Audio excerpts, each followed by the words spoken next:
Horror Story Fever. Judul: Horor di Wahana Rumah Hantu. Hari ini Vina sangat kesal sekali karena dia datang terlambat ke sekolah. Pintu gerbang pun sudah ditutup. Otomatis Vina harus lapor ke guru piket dan diberikan hukuman. Tapi Vina memutuskan untuk tidak masuk sekolah. Daripada dia menerima hukuman, lebih baik dia saat ini menuju mall yang tak jauh dari sekolah. Nama mallnya Mall Pain Village. Ini adalah mall baru. Sekitar 1,5 bulan baru berdiri. Mallnya tidak terlalu besar dan memang masih banyak kios yang masih kosong di sana.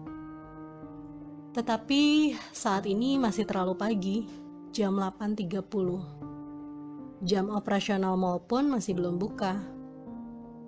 Akhirnya Vina pun memutuskan untuk ke arah toko pakaian yang berada di depan mall tersebut. Karena dia menggunakan seragam sekolah, otomatis dia nanti tidak akan diperbolehkan untuk masuk ke dalam mall. Dia pun membeli sepasang rok dan kaos yang sedang diobral di toko tersebut. Dan saat ini dia langsung menuju ke ruang fitting room, mengganti baju sekolahnya dengan pakaian tersebut. Setelah Vina memakai baju baru, dia memutuskan untuk menunggu sambil makan dan minum di kedai sederhana di samping toko pakaian. Akhirnya jam pun menunjukkan pukul 10. Vina pun menjadi pengunjung pertama yang masuk ke sana. Tiba-tiba Vina dikagetkan dengan suara laki-laki parubaya yang memakai pakaian security. "Selamat datang di mall kami," sapa bapak itu ramah. "Iya pak," jawab Vina santai. "Maaf mbak, ini ada brosur buat mbak. Kita sedang ada pembukaan wahana permainan rumah hantu baru.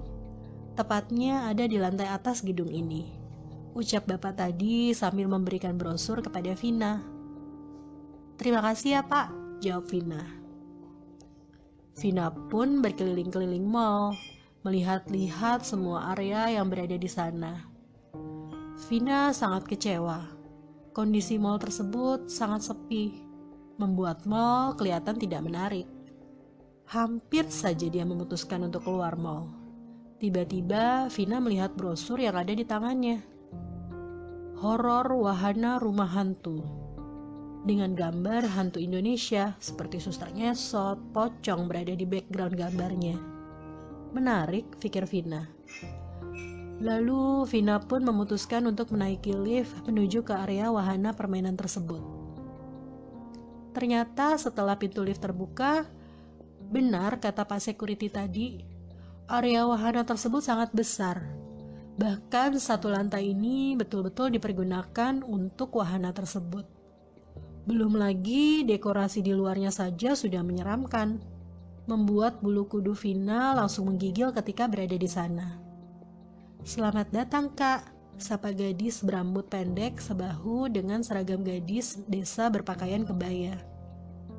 "Pagi mbak, mau tanya, harga tiket nontonnya berapa ya?" tanya Vina.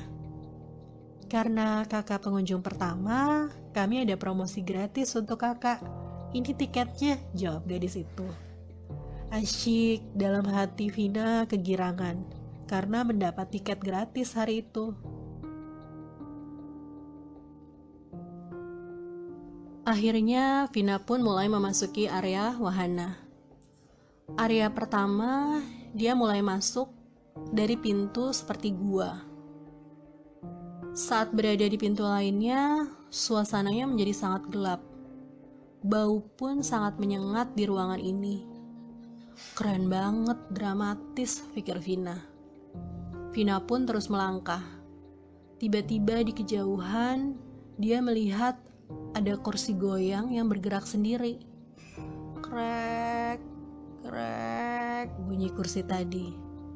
Tapi Vina tidak melihat ada siapapun di kursi tersebut. Gila, keren banget, pikir Vina sekali lagi. Dan dia terus berjalan sampai dia memasuki zona yang berbeda. Zona ini seperti hutan rimba. Tiba-tiba muncul sosok laki-laki setengah badan bertelanjang dada dan setengah lagi seperti ekor buaya. Wow, pikir Vina kagum.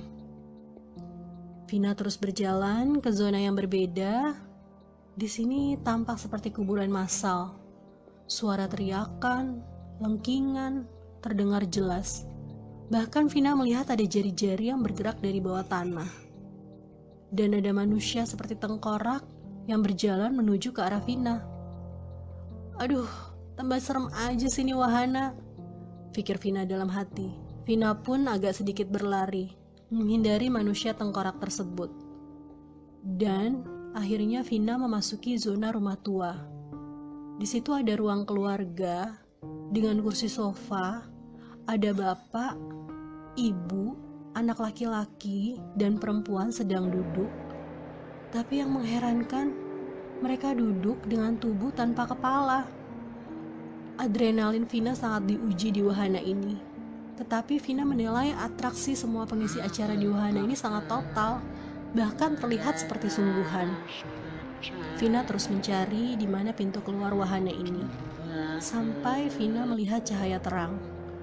Ada bayangan seorang gadis berambut panjang dengan pakaian putih mendekatinya.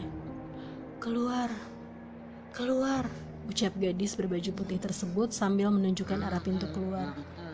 Keluar, keluar, kata gadis tersebut sekali lagi.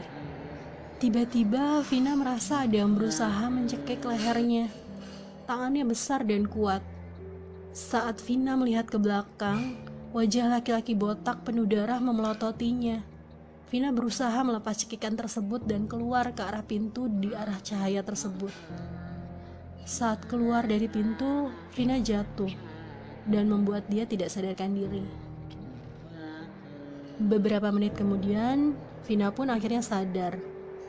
Dia melihat ada seorang bapak security muda sudah berada di sampingnya. "Neng, udah sadar?" tanya bapak tadi. "Aduh pak, kepala saya masih pusing," jawab Vina. "Lah, Neng kenapa main sendirian ke atas?" tanya bapak itu. "Saya habis lihat wahana rumah hantu pak," jawab Vina. "Rumah hantu? Rumah hantu apa Neng?" "Ini mall baru buka Neng, kita belum punya wahana," jawab security tadi. Maksudnya? "Saya dikasih brosur kok sama bapak tua security di bawah tadi," jawab Vina sambil melihat brosur yang ada di tangannya sudah tidak ada. "Bapak tua? Security? Di sini yang jadi security nggak boleh orang tua Neng, ada batasan umurnya, cuma sampai usia 30, kata bapak tersebut. "Maksudnya? Jadi bapak tua dan wahana rumah hantu ini nggak ada?" Lalu Vina pun menoleh ke belakang. Memang yang terlihat hanya ruangan kosong saja. Vina tubuhnya langsung merinding. Dia berharap itu semua tidak terjadi dan hanya imajinasinya saja. Tapi tiba-tiba di pojok ruangan, dia melihat gadis berbaju putih sedang tersenyum kepadanya. Dengan kejadian ini, Vina pun berjanji, setelah hari ini dia tidak akan pernah bolos sekolah lagi.